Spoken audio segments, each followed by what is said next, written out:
Mko poa? Nimewamiss. Ni zamani sana. Lakini leo kidogo hapa naombea, ngasema acha nije kidogo niwape. Alafu tuendelee na mambo mengine. Niombea si umbea kwanza.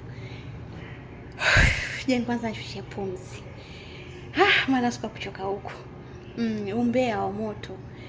Yaani mtu amezaa katoto akajafikisha hata miezi 6. Katoto sijui kana miezi 4 kwenye kumbukumbu zangu kama hana miezi 4 huyo mtoto.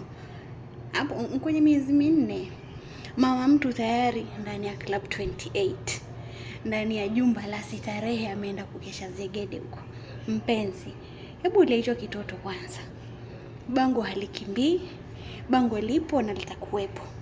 Leo mwanao kwanza afikishe hata mwaka, uwe wakiacha ukaenda huko mabangoni. Tuko pamoja. Ni umbea si umbea.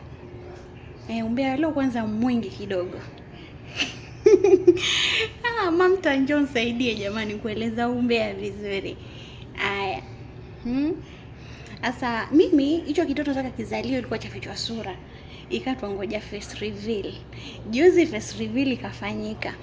Mpenzi, baba mwenye mtoto ilikuwa akisema hiyo mimba si yake. Hicho kitoto itakuwa si chake. Hayo maneno ya kweli ndugu yangu. Kitoto, yule mtoto sio huyo baba.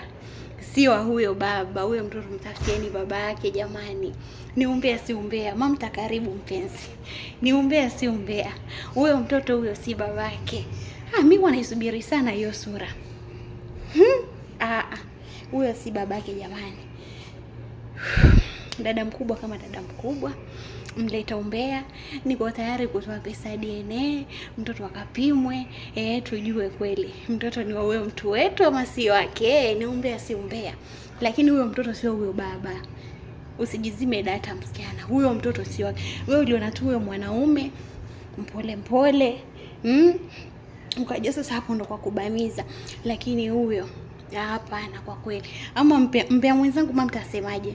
Huyo mtoto ni wa huyo kweli? Huyo mtoto si wake. Mpenzi umegongea, usikubali. Usikubali, nifuate pesa nitakupa. Lakini huyo mtoto si wako. Mama katafute baba mtoto. Ni umbea si umbea. Mamta, hebu naja huko WhatsApp kwanza tumalize umbea vizuri jamani. Kwaherini vipenzi, umbea alikuwa ni huo. Wenye makasiriko